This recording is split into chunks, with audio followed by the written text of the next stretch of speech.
un groupe de 4 scientifiques asiatiques du département de chimie à l'Université de Columbia à New York a réalisé une étude très importante le 8 janvier 2024. Finalement, ils ont développé une puissante technique d'imagerie optique pour l'analyse rapide des nanoplastiques. Cette technique avait une sensibilité et une spécificité sans précédent. Les microplastiques et nanoplastiques provenant de l'utilisation prévalente de plastique génèrent des préoccupations dévastatrices, de plus en plus alarmantes dans le monde entier. Avant cette étude, nous savions que les nanoplastiques existaient, mais les mesurer pour savoir quelle était leur quantité présente dans les bouteilles d'eau, c'était presque impossible en raison de leur taille extrêmement petite. Comme démonstration, ces scientifiques ont analysé la présence de nanoplastiques dans l'eau en bouteille. Ils ont utilisé un profilage multidimensionnel de particules plastiques individuelles. Étonnamment, ils ont trouvé plus de 100 000 particules de plastique dans chaque litre d'eau embouteillée.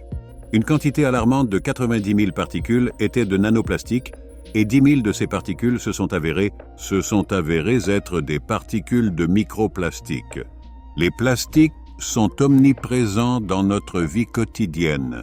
Et la confirmation de l'existence de dizaines de milliers de nanoplastiques dans l'eau en bouteille a été lancée une alerte sans précédent à la communauté scientifique. En particulier, on pense que les nanoplastiques sont plus toxiques que les microplastiques, car leur taille extrêmement petite leur permet d'entrer facilement dans les cellules du corps humain. Et en pénétrant dans nos cellules, ils peuvent facilement interférer avec la fonction des organites présents dans celles-ci, les endommageant lentement. Le 1er août 2018, un groupe différent de scientifiques chinois a publié une étude montrant que l'exposition chronique au polystyrène plastique est associée à la dysbiose du microbiote intestinal et dommages au métabolisme des lipides dans le foie. La microbiote intestinale est cruciale pour la digestion et le métabolisme des aliments qui ne sont pas complètement traités par l'estomac et l'intestin grêle. De plus, il produit des vitamines essentielles comme la vitamine K et certaines vitamines du complexe B. Une de ses fonctions les plus importantes est la protection contre les pathogènes, agissant comme une barrière défensive qui empêche la croissance des micro-organismes nuisibles. Cet équilibre est également essentiel pour le développement et le fonctionnement du système immunitaire.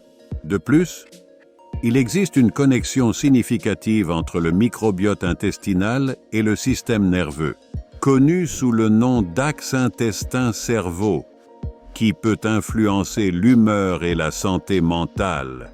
Maintenant, imaginez une avalanche géante de particules de microplastiques et de nanoplastiques qui, nous avons consommé toute notre vie, épuisant lentement cet écosystème très important de notre corps. Quand la microbiote intestinale est endommagée ou déséquilibrée, des troubles digestifs tels que le syndrome de l'intestin irritable surgissent et d'autres maladies inflammatoires de l'intestin.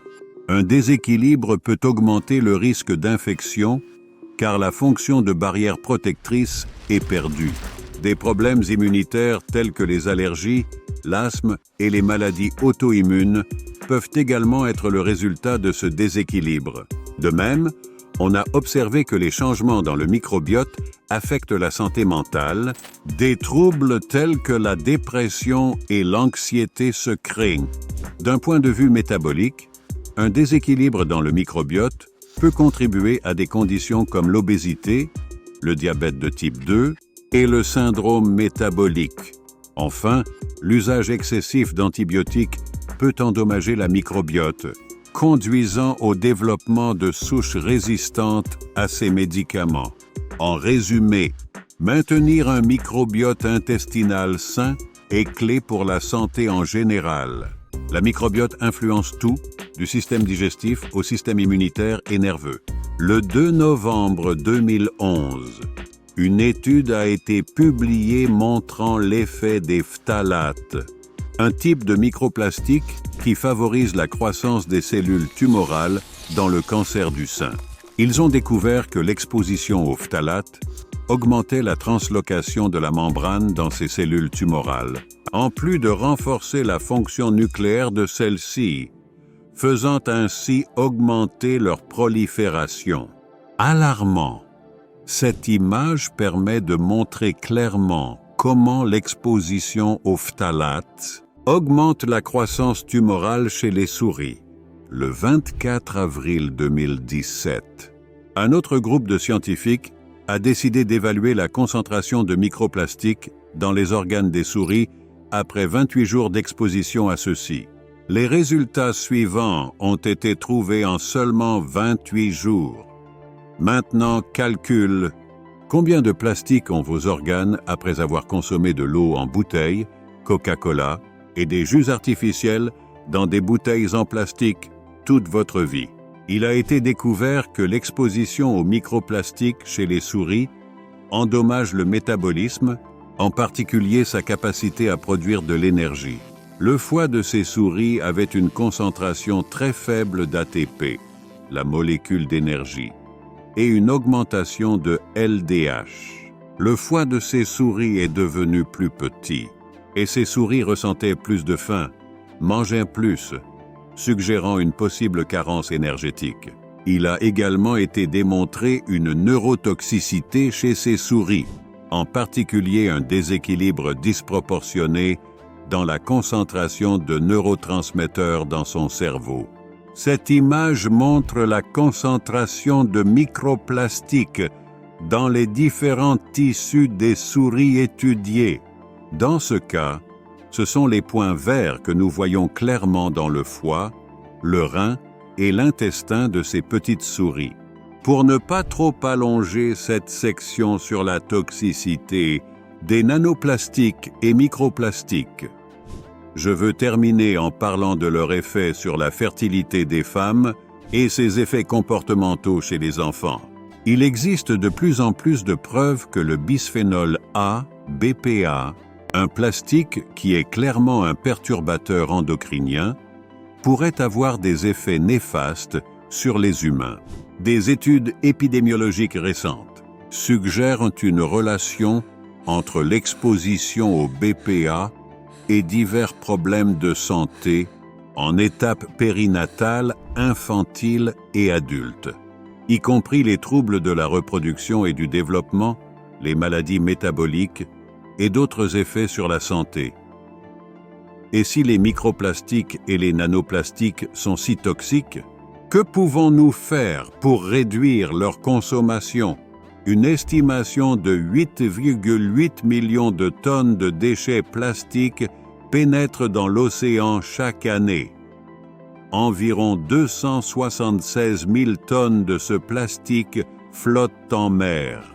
Le reste coule ou atteint les côtes. Ce plastique se décompose en milliards de particules de microplastiques et de nanoplastiques. Et ces particules sont ingérées par des espèces marines qui finissent ensuite dans nos assiettes. Le monde est tellement rempli de plastique qu'il a été trouvé dans 15 marques de sel marin, jusqu'à 273 particules de microplastique par livre de sel, jusqu'à 300 fibres de microplastique par livre de miel et jusqu'à 109 fragments par litre de bière. Pour être honnête, nous ne pouvons rien faire pour éliminer complètement le plastique dans notre corps. Mais nous pouvons certainement réduire leur présence. Heureusement, ce n'est pas une liste de 10 choses que vous pouvez faire pour réduire la consommation de plastique et réduire radicalement sa présence dans ton corps. En réalité, l'action la plus impactante et efficace que vous pouvez appliquer même aujourd'hui n'est qu'une seule. Arrêtez de consommer des liquides dans des bouteilles en plastique. C'est aussi simple que ça. Ne recevez plus jamais de bouteilles en plastique lorsqu'elles sont proposées dans un restaurant.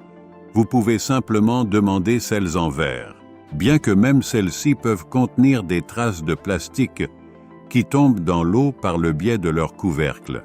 car elles ont généralement du plastique à l'intérieur. Et si c'est la deuxième meilleure option, quelle est la meilleure option? L'option la meilleure est définitivement de consommer de l'eau filtrée directement dans un verre en verre. Une fois que nous aurons atteint 1000 commentaires, je ferai une vidéo sur l'eau filtrée et je te montrerai comment choisir le meilleur filtre à eau pour ta maison. Je vous demande s'il vous plaît de partager cette vidéo avec vos connaissances. Et si vous avez des enfants, je vous invite à ma nouvelle chaîne. Le YouTube pour enfants s'appelle 2V Kids. Tu peux le rechercher sur le moteur de recherche de YouTube. C'est une chaîne conçue pour éduquer les enfants avec des fables, contes et moralités qui les transforment en bonnes personnes.